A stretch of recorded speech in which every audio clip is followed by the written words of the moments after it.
welcome to another exciting edition of From the Source. I'm your host, Elizabeth Johnson. Today, I'm thrilled to have as my guest the representative of District 6, Town Councilwoman Mariann Dalimonte. Mariann's district covers the villages of Flower Hill, Muncie Park, Plandome, Plandome Heights, Plandome Manor, and all of Port Washington and Sands Point. She's a fourth-generation Port Washington resident and has successfully won her inaugural term to office. She's married and is raising 3 beautiful children. I'm pleased to introduce my friend, Mariann Dalimonte. Mariann, thank you so much for coming on the show. Thank you so much for having me. I greatly appreciate it. So Mariann, tell the viewers, who are you, okay? I know that you're 4th generation Port Washington, but there's more to you than that. Yes. So as you mentioned, I'm 4th generation Port Washington. My husband's actually 5th generation. Oh. I know. That's amazing. He was a year older than me in high school. We were not high school sweethearts. We knew each other in high school, but we actually started dating after college. We have 3 children. Lindsay is a senior in college, James is a sophomore in college, and my daughter Amanda is a junior in the local high school. So let's see. So I graduated from LaRoche. It's called LaRoche University now. It used to be called LaRoche College.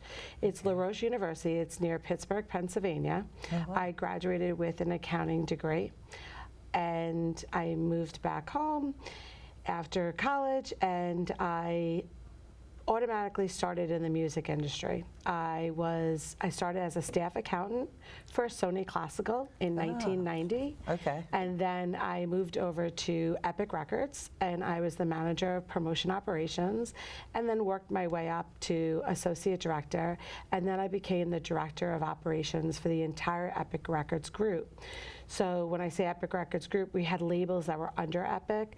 We had a label 550 Music. We had MJJ, which was Michael Jackson's label. We had Sony Wonder. Wow. So we had all these, brands. Right under Epic Records Group. Okay. So I was there for 14 years. After I had my 3rd child, I had to, I quit. I had to quit. It's a little much. It was a little much. So with the commuting and everything, I left my career at Sony Music, Epic Records, and I was a stay-at-home mom. And I just But you really were not I a was stay never at a home. stay. I wasn't. Right away. It's so hard to transition. I mean, you're used to, first of all, not a 9-to-5 job anyway, because when you're commuting, you start at 6 and then you get home at 8, okay? And that's the way it works. If you're lucky. If you're lucky, right, depending on which job it is. And then you have your children. And, just to change from there to just being mom was, I'm sure, it was hard. It was definitely hard. And so my daughter was starting kindergarten, my son was starting nursery school, and I had a newborn. So with the newborn, I got involved with my daughter's elementary school. I was part of the Pride and Port, because back then, all the elementary schools created floats. Yes. So I was part of Pride and Port. I was running their pizza workshop. I was getting involved. And then my son, for nursery school, I was the class mom. So I had a newborn. And then from there, I just got more and more involved. And now that I'm the council person, I had to resign from all the boards that I was on. I was on the Senior Center. It's actually called the Port Washington Adult Activity Center. Right. I was on their board. I had to resign from there. The Ed Foundation, I was on their advisory board. The Chamber of Commerce, and I had to resign because then I was also working for the Business Improvement District as their executive director. Okay. And before that, I worked as the Director of Development for Residents for a More Beautiful Port Washington, which is now known as Residents Forward. So I just threw myself into the community, threw myself into the kids. And then I was John Philip Sousa Elementary School. I was the VP of membership, and then the HSA president, and then the middle school HSA president. Then I was on the Schreiber High School board. So HSA meaning like PTA, Home, right? yes, it's the same thing. It's just Home School Exactly. Association. They just have different bylaws. Right. So it was. So I just. And the boosters, you were Oh, also and a booster. yes, I took over the football booster club, and the football booster club I was the president. We organize, we give the kids a shirt and shorts when they start in August. We feed them every Friday, varsity and JV. It is like we bond. Wow. We really bond as a team, and we organize that. We make sure that drinks are provided for them, that there's always food for after the games. It's just a tradition, and it turns out that the Port Washington Football Booster Club for Schreiber was actually started by my aunt and uncle many, many years ago when my cousin played. Nice tradition. So then when I took it over from Tony Nahas and Carol Hanover, who did a phenomenal job with it, it was just like, and my aunt and uncle were like, we started that. I was like, really? And it was because they wanted to have a night game, so they started raising money to rent lights for a night game, okay. and then and they were always doing the pasta dinners, and so it was interesting how it became full circle back into the family. And then I was involved with the membership for the Port Washington, the boys lacrosse team, and just so my husband is on the Port Washington Youth Association, PYA. PYA. And he was a coach, and we Right. don't have any kids at PYA, and he's still involved. Yeah. And yeah. still dedicates his time to PYA, which is great. So we are a family that gives back to the community. Absolutely. With volunteering. And I know that your prior position with the Port Washington Business Improvement District really was something that you just took to like a duck to water. Right. Because it's improving the business district, and then you got to meet all of the new companies that opened up their Yes. doors and provided funds for that. Right. So what the Business Improvement District is 11 board members. 6 are property owners, and 3 are appointed by the town. 2 are appointed by the supervisor, Oh, 1's okay. appointed by the town board, and then you have 2 tenants. So that can only be 11 people on the board, and I was their executive director for, I believe, 5 years. Okay. So when I started there, they already had a new tenant bonus grant. So if a tenant came in to a vacant store that was over a year old, they could apply for this grant. While I was there, we added a facade grant, and we added also a sign grant. So a facade grant, for example, if they wanted to do improvements to the outside of their facade, we would give them up to $5,000. Every year the board looks at those grants and revises them to make sure that they're for the next year, that if we had any issues, that everything's taken care of. So in 2020, there is a new tenant bonus grant, there is a sign grant, and there is a facade grant. I'm no longer the executive director. They have hired somebody. Her name is Holly Byrne. She was the executive director for Port Rowing, and she's a resident in Yes, Port. I know who she is. She's great. So I can't wait to see the next level that the BID is brought to. I also, at the Business Improvement District, I added Restaurant Week. This is all Okay. with board approval. Like, I brought ideas to them, and they would say yes or no. So a lot of the credit goes to the board by giving me the opportunity for adding Restaurant Week to Port Washington. It always takes place in October. And then I did this like Mother's Day fun thing where just to thank people for shopping local. You can go buy something in town the weekend before Mother's Day, and you take your receipt, as long as it has the date on it, and that it was from a local merchant, and you can go to St. Honore or Schmear Bakery, and you can get a free pink cupcake for shopping local for Mother's Day. So it's just like sweet. little things, and I started like a new merchant visit. So if a new merchant came into town, I would go and welcome them.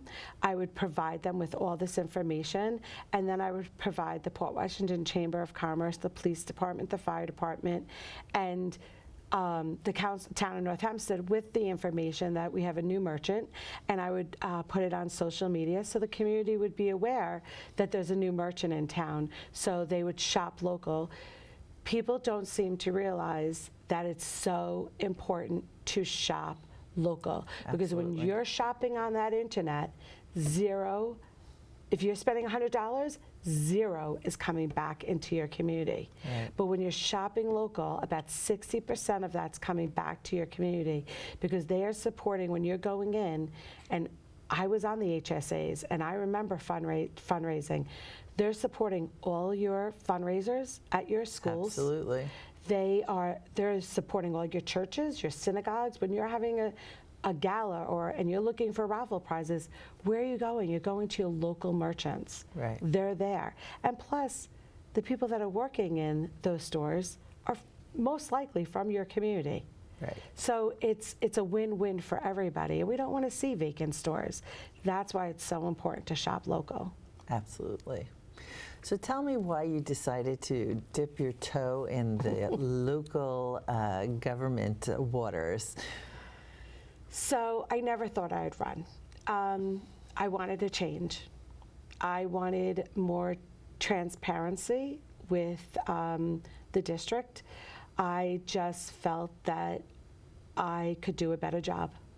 And I'm only 6 weeks in, maybe 7 weeks now. I have a lot of projects that were pending from last year that I am working on. Mm-hmm. And I am trying to be very transparent to the community of what's going on. I want the community involved. For example, there's a moratorium that's been in place since 2017. Right. December of 2017, so it's been in place for 2 years. There was a steering committee set up. They met once in August, and then the rest of the year they did not meet. As soon as I got into office, I reached out to the steering committee. I set up a meeting. I am 6 weeks into my position. I've already had 2 steering committee meetings. I have my next one planned, and then from there I have 3 public meetings. I should say 2 public meetings and 1 public hearing, because what we're doing now is we're putting pen to paper with the steering committee. Mm-hmm. The steering committee is made up of property owners and residents in the area and civic groups. And we are trying to put pen to paper to help the Town of North Hempstead Planning Department create a code that we could live by. And hopefully next week we're going to have a draft code. We'll send it out to the steering committee to look at and review, and we're having a meeting to discuss the draft code, what we like about it, what we don't like about it. And then from there, we're going to have a meeting with the public about the code and comparison, hopefully, of the way the code was and what the code would look like today, because the community is very worried about what can be built down there. Right. It is private property, it's not public property.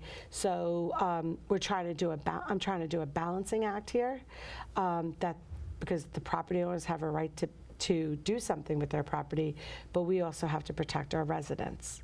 Right. So I have a time frame. I gave it to the steering committee and anyone that came. Steering committee is, we are around a table and we're taking pen to paper, but I do have about 50 seats set up for anyone that's in the public that wants to hear what the steering committee is discussing. And at the end, we always ask the public if they have any concerns or questions. And I learn a lot from the people from the questions that are being raised by everybody in the audience, I've learned a lot. So it's a great, it's been 2 great meetings, I feel. Mm-hmm. So, coming from working just solely with Port Washington, and now your world has expanded to include the villages, which all have a different flavor to them. Yes. Let's put it that way. How do you deal with the different constituents that you have underneath?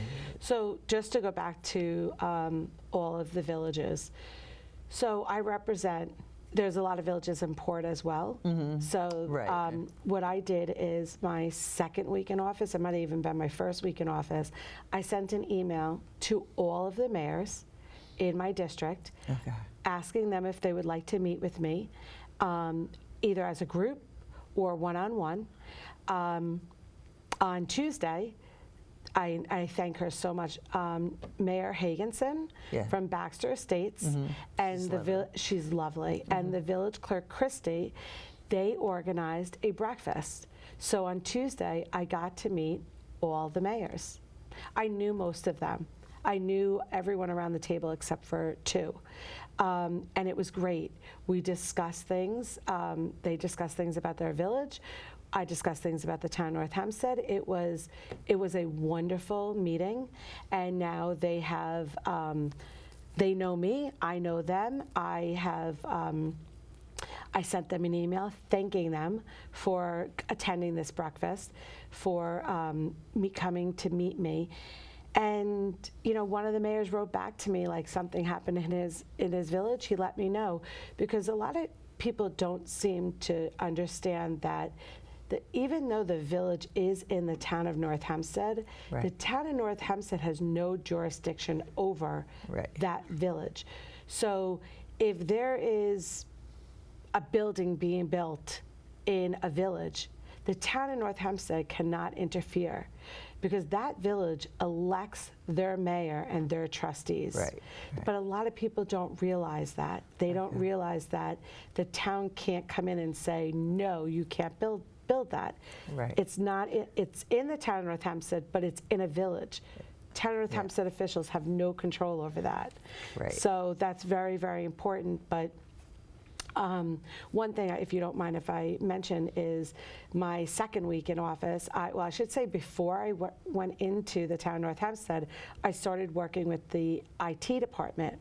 So I have created, if you go to the town of North Hempstead website, Yes. on the left-hand side, if you click my name and you scroll down, it gives you information about myself. And then if you scroll down to the bottom, you can sign up For your newsletter. for my newsletter. So I sent out something about National Grid was doing work on Plandome Road. Mm-hmm. And then I sent something out last week about just like, it's bullet points that I'm just letting you know what's going on in your district. They're going to eventually get prettier and nicer, but I'm just trying to get information out there to Right. people. I'm trying to do them every other week. I don't want to boggle everyone down with an email like every day. I'm trying to limit it to, one every other week, or if there's something that I like that needs to go out. For example, when we were having we were supposed to have a very bad storm last week with the wind, and PSE&G sent something out. I sent it out. Right. And also they can like us on our Facebook page. It's Councilwoman Mariann Dalimonte. So both places they can get information. Okay, that's great. I think it's very important to inform your constituents what's going on in their district. Absolutely. And one of the nice things that I learned from interviewing most of the mayors on this show is they're a very cohesive group, and they do talk with each other. Yep. And that was spawned from Sandy, even probably before that. But I can tell you, Peter Foreman, when he put together that emergency system for the North Shore Alert, they bonded, they worked together, they helped each other. It's amazing. So they do have a nice network, and I know that they appreciate having good conversations with the town of North Hempstead as well, because everyone seems to need each other. It's that kind of group. So you learn from one another. Absolutely. And I know one of the things the problems that you inherited, which connects actually some of the villages to the peninsula, is the viaduct that is crumbling. The Leeds Culvert? Yes. Yes. So can you talk a little bit about that, or is that too new for you? No. I actually that work is starting July 1st, I was told. Okay. So that work is definitely starting, and it is on the table to start July 1st. Okay. So I heard that's a go. So that's what we have to wait till July 1st. And National Grid has been informed that they need to make sure that the work that they're doing on Plandome Road in that area is complete by July 1st. I see.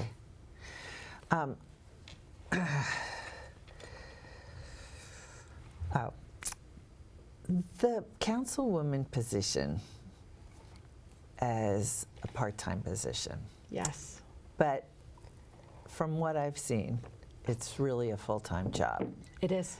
And more. Do you think that there is any opportunity for the position to go to become a full-time position and get compensated for the 120 hours a day that you put in on this? Because I know from the beginning of the day to the end of the day, it's nonstop, and it's not that. I know you have a full-time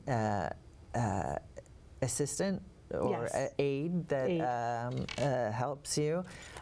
His name is Aaron Molyneux, and he's an attorney, right? Yes. Okay. He's great. Okay. He's great. I'm very lucky.